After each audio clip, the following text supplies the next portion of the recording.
right, strap in, everyone, because tonight we are diving headfirst into the wild world of quantum markets Yeah. and their incredible AI known as the Hydra. Yeah. Picture this, okay? A trading floor, Okay. buzzing with energy. You got rows and rows of monitors just glowing with all this market data. And right smack in the middle of it all, Yeah. a machine Mm. designed not to just, react to the market, but to actually predict its every move. Oh, wow. That's the Hydra. That is impressive. It really is revolutionary. Most trading algorithms, you see, they're built to react to those changes in the market. But the Hydra, no, this is different. Okay. This one was designed to anticipate them. To anticipate them. Yeah. We're talking about AI sifting through billions upon billions of data points. It can see patterns, things the human eye just can't even pick up. Right. And it's making these split-second decisions Oh, wow. with accuracy that was, honestly, it was unthinkable before. Yeah. When I was looking at the sources for this, they painted such a vivid picture of this thing in action. This isn't just some, boring program crunching numbers. No. They're describing the Hydra as this network of, really powerful GPUs. Right. Each one's like, it's like a specialized core, right? Exactly. Processing information at unbelievable speed. They're even comparing it to like a symphony orchestra. Yes. Each instrument is contributing to this whole complex, harmonious sound. And that's not just some, flowery metaphor either. The way they design the Hydra, each GPU acts almost like its own individual brain. Really? Yeah, tackling a specific aspect of market analysis. And this, this parallel processing, as it's called, allows the system to handle just a ridiculous amount of data all at the same time. So essentially, they built a machine with multiple brains, all working together in perfect sync. Exactly. To predict the future of the market. That's pretty mind-blowing when you think about it.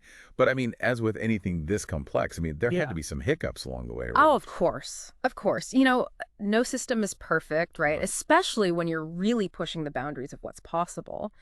And the Hydra, despite its early successes, well, it hit a snag. A major one. Imagine, you got this system, it's humming along, making these predictions with pinpoint accuracy, Right. And then all of a sudden, What? it starts to slow down. Oh, no. The data streams, they get delayed. The GPUs, they're struggling to keep up. Yeah. What was once this symphony of processing power, well, it's starting to sound a little bit more like, an out-of-tune middle school band. Oh, okay. So the machine starts to falter. What happened? Did they just overload it with data or something? That's where it gets interesting. You see, it wasn't an overload of data that brought the Hydra to its knees. It was something called resource contention. Resource contention, Yeah. essential. The different cores of the Hydra, Yeah. all those specialized GPUs we talked about, they were all fighting over access to the same resources. And that created a bottleneck. Resource contention. Uh. So that sounds pretty technical. Can you maybe break that down for us a little bit? Sure. Imagine a highway, multiple lanes, right? Right. And then suddenly they all have to merge into a single lane. Oh, okay. You've got all this traffic, all these cars trying to squeeze through this one tiny bottleneck, and what happens? Yeah. Everything slows to a crawl. Right. And that's basically what was happening inside the Hydra. All those different processes, all those individual brains we were talking about, well, they were all trying to access the same processing power all at the same time. Oh, wow. And it caused the entire system to just grind to a halt. So they built this incredibly complex system, this financial marvel, and its downfall was a traffic jam. That's almost ironic when you think about it. Yeah. It does have a certain dramatic irony to it, right? Oh. Yeah. This cutting-edge AI designed to outsmart the market, and it's brought down by something as mundane as a traffic jam. Right. But that's the thing about complex systems. Even the smallest hiccup can have these huge cascading consequences. And that's where Elena, the architect of the Hydra, that's where she steps into the spotlight, right? Yeah, exactly. She's the one who has to untangle this whole, figure out how to get this creation of hers back on track. Right. And Elena is she's the unsung hero of this whole story. She's the one who dove headfirst into the system logs, poring over lines and lines of code, just trying to understand what went wrong. Right. And in this moment of crisis, her deep understanding of the system's architecture, her ability to see the big picture, it becomes absolutely crucial. It sounds like she was facing a lot of pressure. This wasn't just about fixing a bug in some software. This is about saving a project that had the potential to revolutionize an entire industry. Absolutely. The stakes were incredibly high. I mean, the eyes of the entire company, maybe even the entire financial world, they were on her.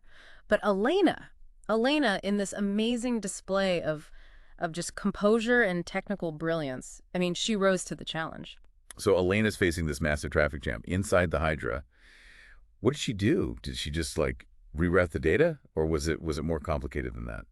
Oh, it was definitely more nuanced than just rerouting. It was really a brilliant combination of resource management and optimization. Hmm. Think of it like she didn't just want to clear the traffic jam. She wanted to design a more efficient traffic system altogether. Okay, I'm intrigued. So what did that look like in practice? Like how did she do it? Well, she implemented this three-pronged approach, Okay. each one targeting a different aspect of this resource contention problem. Okay. First, she limited the number of active processes that were running at the same time. Oh, okay. So it's like reducing the number of cars entering the highway all at once, eases that initial congestion. Right. Okay, that makes sense. But wouldn't that also slow down the overall processing speed? Well, yeah, that's the trade-off, right? And that's where her second intervention comes in. Okay. She introduced what are called synchronization points. Synchronization points. Yeah, these are specific points in the code where processes have to wait for each other to finish before they can move on. Oh, okay. So instead of everybody trying to access the resources at the same time, they're taking turns. Exactly. This ensures that while the overall flow might be a little bit slower, it's much smoother, much more organized. Right. No more traffic jams. Yeah.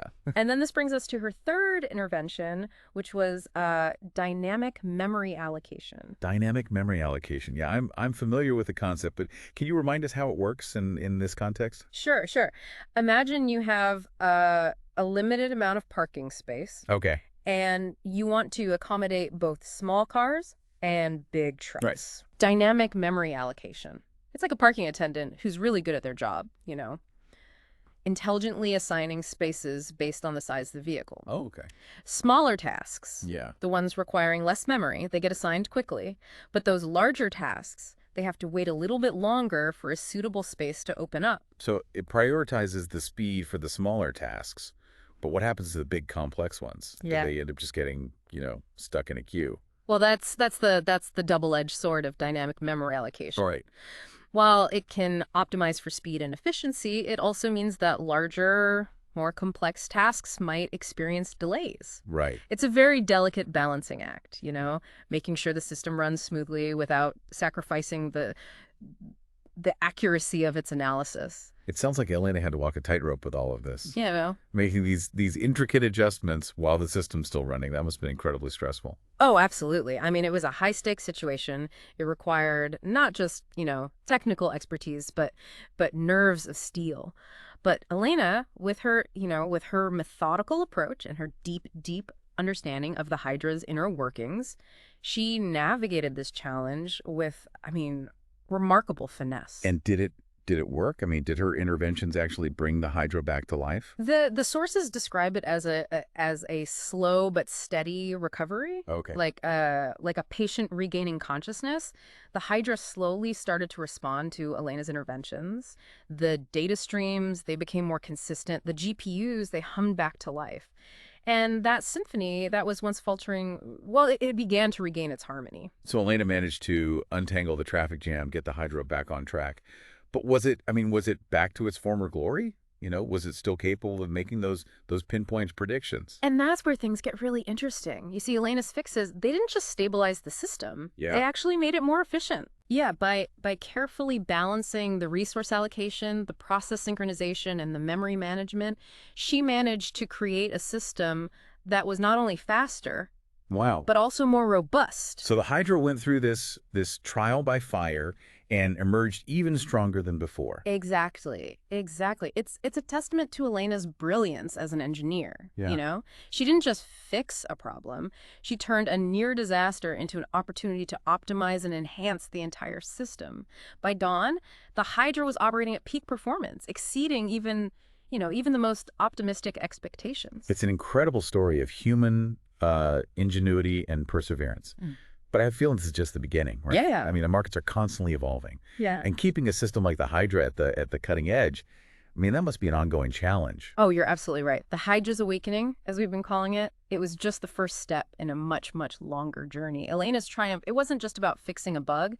It was about building a system capable of adapting, evolving with the market. And that's where the real story begins. So as we've seen, Elena, she managed to not only like save the Hydra, but make it even more powerful. But the financial markets, they're like a living organism, right? Yeah. Constantly shifting, evolving. How could she make sure that the Hydra stayed like ahead of the curve? That's the million-dollar question, isn't it? Building a brilliant system is one thing, but maintaining that brilliance, that edge in an environment as dynamic and unpredictable as the financial markets, that's a whole other challenge. Yeah. So what did Elena do? Did she just keep like tweaking and refining the system based on, like market changes? It was more than just tweaking, Elena, she understood that to truly thrive, to really stay ahead, the Hydra needed to become a self-learning system. Okay. Think of it like this. She had created the brain, right? Right. But now she needed to teach it how to learn, how to adapt on its own. So she essentially had to create a system that could teach itself. Yeah. That sounds incredibly complex. It is. It is. And it required a real shift in thinking.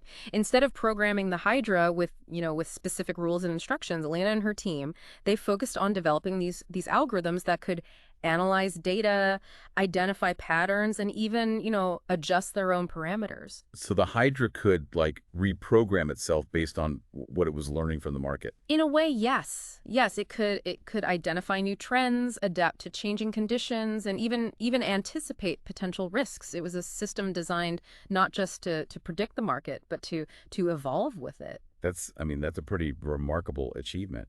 But even with self-learning capabilities like that, wouldn't there still be a need for, like human oversight? Absolutely. Absolutely. No matter how sophisticated AI becomes, there will always be a need for human judgment, intuition, ethical considerations. And Elena understood this from the very beginning. She saw the Hydra not as a replacement for human traders, but as a powerful tool, something that could augment their abilities. So the Hydra was never meant to be like a fully autonomous system. It was always intended to work in collaboration with human experts. Exactly. Exactly. It was about creating this synergy, this partnership between human intelligence and artificial intelligence, leveraging the strengths of both to really navigate the complexities of the financial market. That makes a lot of sense. But it also raises some pretty interesting questions. If a machine is making decisions that can like impact the global economy, who's ultimately responsible for those decisions? I mean, where do we draw the line between human control and machine autonomy? Those are some of the big questions we're facing as AI becomes more prevalent in our lives. And the Hydra story, while focused on the world of finance, it's really a microcosm of the larger challenges and opportunities that artificial intelligence presents. Yeah. It's a reminder that as we develop these incredibly powerful tools, we also need to develop like a framework for their ethical and responsible use. We need to make sure that AI serves humanity, not the other way around. Well said. Well said. The Hydras Awakening, it wasn't just about the birth of a new technology. It was about the dawn of a new era, one where the lines between human and machine are they're becoming increasingly blurred. And as we navigate this uncharted territory, we need to proceed with both caution and a sense of wonder, I think. It's a fascinating and complex topic, and we've only just scratched the surface today, but hopefully our deep dive into the Hydra story has given you, our listeners, some food for thought. As we become increasingly reliant on AI, it's more important than ever to understand its potential, its limitations, and the ethical considerations that come with its use.